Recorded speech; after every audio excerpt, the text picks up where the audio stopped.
Hello, my friends, and welcome to another deck profile. And today, as you could tell by the title, we have the Malefics. So, the Malefics I always thought were a pretty cool archetype, but I've noticed that not a lot of YouTubers are actually talking about the deck or even deck profiling it. So, I figured that I would be one of the few, and for those of you who want to build a Malefic deck, here's just another option of a build for you. So, let's get right on into this, and we have 3 Malefic Parallel Gear to start things off. Malefic Parallel Gear when this card is used as a Synchro Material monster, the other Synchro Material is one Malefic monster from your hand. So, Parallel Gear is level 2. So, your options are a level 9 Synchro, a level 10 Synchro, or a level 12 Synchro. And Parallel Gear can't Synchro summon any of the level 12 Synchros. So, you're left with 10 and 9, and I don't know any level 9s that it could actually summon. But that would imply you're running Malefic Red Eyes Black Dragon, so really you're just Synchro summoning the level 10s. It's not a huge pool of monsters, but they're all really big beat stakes, so, which is what this deck specializes in. Next we have Malefic Stardust Dragon. You're going to be using this one to Synchro summon, because I am not running Blue Eyes in here. So, what does it do? Well, all the Malefic monsters have this same effect of cannot be normal summoned or set, must be special summoned from your hand by banishing one of its original copy from your extra deck or deck, and cannot be special summoned by other ways. And there can only be one face-up Malefic monster on the field. Face-up field spell card. Stardust Dragon has the effect of face-up field spell cards cannot be destroyed by card effects. And then all the other Malefics say that other monsters you control cannot declare an attack. And if there's no face-up field spell, destroy this card. So, Stardust Dragon protects your field spells. It's also your Synchro material for any of your Synchro summons. I hardly ever summon it, but it's more of a if I need it card, or a card to trigger out my Malefic Truth Dragon. Yeah, that's really it for that one. And next we have 3 Malefic Cyber End Dragon. It cannot be normal summoned or set. Malefic stuff, you have to banish Cyber End to summon it, and it's destroyed if there's no face-up field spell. So, this just has all the generic Malefic effects. It's the only one that's allowed to attack, but it is a 4K beat stick that you can just summon from your hand for free. Konami probably thought that balanced it, the field spell thing balanced it, but next we have 3 Malefic Rainbow Dragon. Rainbow Dragon has the same exact effect of Cyber End, except it needs to banish Rainbow Dragon from your deck instead of Cyber End. Pretty self-explanatory. Next I'm running 3 Rainbow Dragon, so I can summon out the Malefic Rainbow Dragon. Next, I'm running 1 Malefic Truth Dragon. Now, this guy has all the Malefic stuff, but it's a different summoning condition. It cannot be normal summoned or set, must be special summoned by its own effect, and cannot be special summoned by other ways. If a face-up Malefic monster you control, except Malefic Truth Dragon, is destroyed by battle or card effects, and that is a very important thing to note, that it doesn't say your opponent's card effect. It could be any card effect, even their own. So if one of your Malefic monsters dies because there's no face-up field spell, then you can summon out Truth Dragon. Is destroyed by battle or card effect, you can pay half of your life points, special summon this card from your hand or graveyard, and there can only be one face-up Malefic monster on the field. If there's no field spell, it's destroyed, destroy this card. And if this card is destroyed by an opponent's monster, destroys an opponent's monster by battle, destroy all face-up monsters your opponent controls. So, this card just becomes basically a Raigeki on legs with 5,000 attack, which is pretty nice. The thing is, though, what you could do is, since all of the Malefic monsters are destroyed, with the exception of Parallel Gear, they're all destroyed if you don't have a field spell. So what you could do is take one of your field spells, and then trade it out for another field spell, and as long as your opponent doesn't have a field spell, while you're trading them out, these guys actually get destroyed, because while you're trading them out, there is no field spell on the field. So what you can do is trade out your field spells, and then pay half your life points for Truth Dragon. So that way you don't have to wait for your opponent to do anything against your Malefics. Though it is pretty helpful if you were to discard it off of your Melody of Awakening Dragon, and somehow your opponent would beat stick over one of your Malefics. Really, I think the battle effect is there, just in case you were to actually play Stardust, Blue Eyes White Dragon and Stardust Dragon and Red Eyes Black Dragon. Just the weaker was if you were to actually attack with them or something, or your opponent, or you would actually just leave them on the field. I don't know. So next we have 2 Gen X Neutron. Gen X Neutron, once per turn during the end phase, if this card was normal summoned this turn, you would add a machine-type tuner monster from your deck to your hand. So it's just an easy searcher for parallel gear. Nothing really too special about him. Next we have 2 Planet Pathfinder. You contribute this card, add 1 field spell from your deck to your hand. So it is a Terraforming on legs, and if Terraforming ever gets banned, Pathfinder is definitely going to be the new Terraforming, and if not, it'll be Metaverse. But in decks that heavily require field spells, Pathfinder is definitely a good choice for it. And so what is pretty fun to do is usually if I were to open up Pathfinder or Monster Reborn, I can sack the Pathfinder for a field spell, then Monster Reborn it back and sack it again, which is pretty fun to do.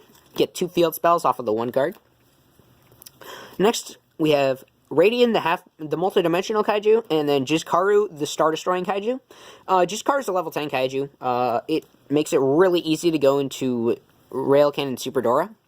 And then Radian is just a random level 7 kaiju that I happen to have. Its effect just brings out tokens, so it can't really do anything off of, if you were to use Waterfront's tokens for it. I believe you can only do that effect on your turn. Once per turn, yeah, it's just on your turn, so if I were to give Radiant to my opponent, it's not really doing anything, because I'm just going to beat over it. And then, Jizkaru is just a level 10. Nothing really too special about that. Next we have Winged Dragon of Raw Sphere Mode. Oh, I forgot to mention that Jizkaru and Radiant are both searchable off of Kyoto Waterfront, so next we have Winged Dragon of Raw Sphere Mode.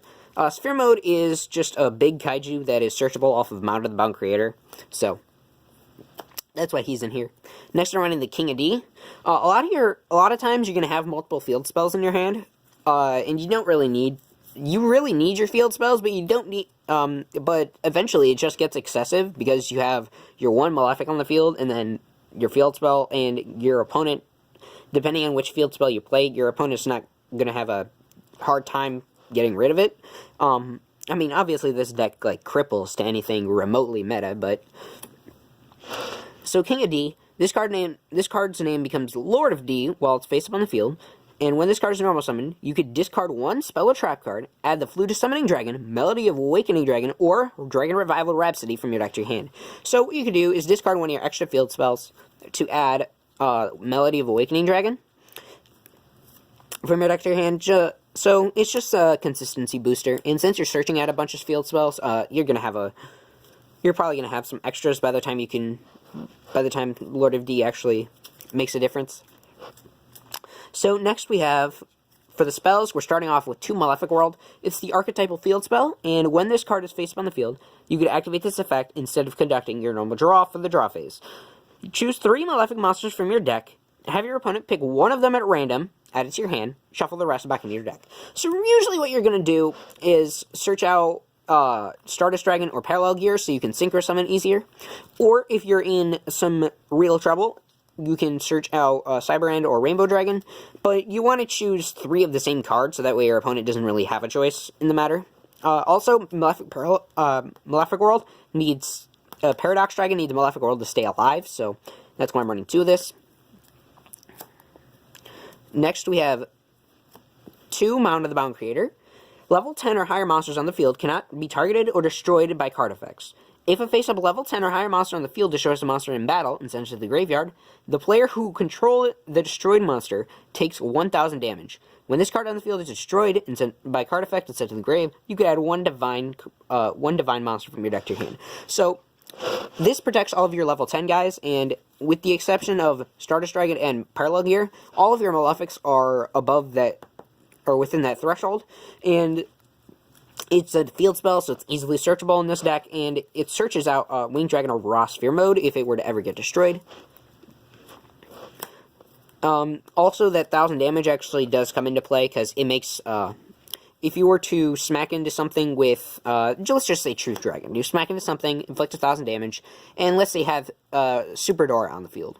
Normally, Truth Dragon would be the only one who's allowed to attack. But if you detach from Super Dora targeting itself, it's unaffected by the Truth Dragon, so it could actually attack for 3,200 to the face, even though it's under Truth Dragon. So you'll do 4,000 damage with just these two guys on the field.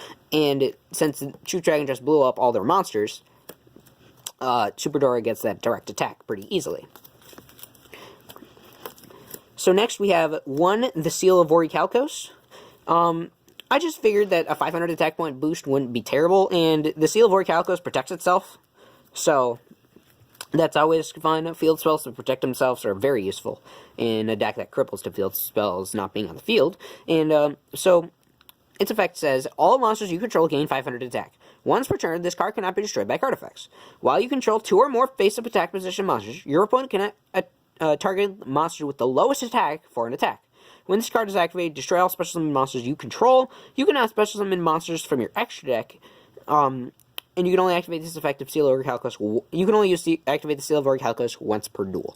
So it shuts down your extra deck, but it blows up all your special summon monsters, which is another way for you to trigger Truth Dragon. If your opponent were to have a field spell, you could activate the Orichalcos. Your guys wouldn't die from the lack of field spell, because your opponent has one, but it would blow up your Malefics, and then you could summon out the Truth Dragon.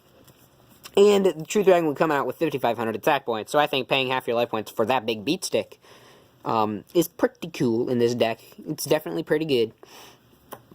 And it protects itself, so... Next we have the Kyoto Waterfront. Each time a card is sent from the field to the grave, place 1 kaiju counter on this card. For each card sent, 5 max, and once per turn, while you have 3 more kaiju counters on this card, you can add 1 kaiju monster from your deck to your hand. If this card would be destroyed, you can remove 1 kaiju counter from this card instead. So it's a field spell that protects itself, and it can search out your kaijus pretty easily. It's also searchable because it's a field spell, so that's always fun. And then we have Necro Valley, just because. So this isn't the errated version, but basically but the errated version says that, for those of you who don't know, that I believe it says that all monsters in the graveyard are unaffected by other card effects, and you can't banish cards from the grave. So yeah, I believe that's it. So it's just a thing to shut down the graveyard if you really need it. It's just a backup plan. I'm usually playing Mound of the Bound Creator for that burn damage, or Malefic World for the search power. These 3 right here are just for if you really need it. Usually you don't know, though. So we have 3 terraforming. You need to search field spells as much as possible in this deck. And even though there is... How many are there? I have 7 of them. Wow. So even though there's 7 field spells, you need to search them as much as possible. Next we have 2 Melody of Awakening Dragon. You discard a card, add up to 2 Dragon-type monsters with 3,000 or more attack and 2,500 or less defense from your deck to your hand. So, what this does is it lets you search out your Malefic Rainbow Dragon. And if you were to discard Truth Dragon, it's not really that big of a deal, because Truth Dragon can special summon himself from the graveyard. So, it just helps you search out your Malefic Rainbow Dragon, which gives the deck a little bit more consistency that it needs to be halfway decent. So next we have Dark Hole, which I would definitely run a Interrupted Kaiju Cylinder if I had one. So Dark Hole's just a kind of a replacement for that. And then I have Monster Reborn in here, obviously. So that's it for the spells. And now for the traps, I'm running 2 Metaverse. So 7 Searchers and 7 Field Spells. This one is a trap card that lets you add a field spell from your deck to your hand, or activate it. Well, and now for the extra deck. We have 3 Cyber End Dragon to summon out Malefic Cyber End Dragon. Then we have 3 Stardust Dragon to summon out Malefic Stardust Dragon, if you really need to. Then we have 1 Malefic Paradox Dragon. It takes Malefic Parallel Gear and 1 non-tutor Malefic monster. When this card is Synchro Summoned, you can target 1 Synchro monster in either player's graveyard and special summon it. There can only be 1 face-up Malefic Paradox Dragon on the field. If Malefic World is not face-up on the field, destroy this card. So, Paradox Dragon lets you summon out one of your old Synchro monsters that got destroyed. It doesn't happen very much, but there have been I believe I've used this once in the entire time playing this deck, but this is a very good, handy effect to have if your opponent is playing a lot of Disruption and killing all your guys left and right. So, it's always good to have, and its effect of there can only be one face of Malefic Paradox Dragon allows you to have parallel gear, while the other Malefic effects don't let you have parallel gear on the field. So you could always Synchro Summon under Paradox Dragon. But the problem with that is Master Rule 4, so you can't Synchro Summon a Paradox Dragon as in your action monster zone. So that's really the only problem with that. So next we have 2 Dracocytos, Corrupted Nether Soul Dragon. So I'm going to bring this up here for you guys. So it requires 1 Dark Tuner and 1 non-tuner Dragon-type monster. So if you look here, we have 1 Dark Tuner and 1 non-tuner Dragon-type. Okay, so can't be destroyed by battle. When this card destroys an opponent's monster by battle and sends it to the graveyard, you could activate this effect. This card can make a second attack on your opponent's monster in a row. During your standby phase, you can target a face-up monster your opponent controls. Its attack begins half of its current attack, and if it does, inflict damage to your opponent equal to the attack it lost. So it's just a 4K beat stick that has a burn effect, and it can smack into 2 monsters instead of just the 1. Usually, I use if I were to Synchro Summon into this, I summon out another Malefic and go into Super Dora because Super Dora's over here, because Super Dora is actually better than Dracocytos. Since I do have 2 Dracocytos, so I can always have a replacement if it were to get destroyed. Then I can always Paradox Dragon Dracocytos back, so. And it can't be destroyed by battle, so that's pretty good. It's not a very useful protection effect because it has 4,000 attack points, but. Though, I would like to point out that under Mound of the Bound Creator, this guy can't be destroyed or by anything and can't be targeted, so. Next, we have 1 Leo Keeper of the Sacred Tree. Takes a tuner and 1 non-tuner monster. One or more non-tuners. Can't be targeted by an opponent's card effect, except during the main phase 2. So, it has 3,100 attack points, so it's not as big of a beat stick, but it can't be targeted. I usually don't go into him. I don't think I've ever gone into him unless I ran out of these guys, because Mound of the Bound Creator protects all of my other guys from targeting. So Leo's innate targeting protection doesn't really help him all that much. Though it is a nice backup plan if your opponent were to get rid of all 3 of these guys. So next we have the 1 Super Dreadnought Rail Cannon Super Dora. Super Dora takes 2 level 10 monsters once per turn during either player's turn. You can detach 1 Xyz material from this card, target a face-up monster on the field. That target is unaffected by card effects except for its own effects until the end of this turn. So, if you were to target itself, then it would be able to attack under the effect of any of your Malefic monsters, which is pretty neat. 32 to the face sounds really nice. So, that's it for my Malefic deck profile. I hope you guys enjoyed. Be sure to like, comment, subscribe, all that YouTube stuff, and let me know what. Let me know down in the comments what changes you would make to the deck. Any suggestions you have for the deck. I love constructive criticism. If I could ever say that word correctly, that would be wonderful. And I'm gonna see you guys next time. Peace.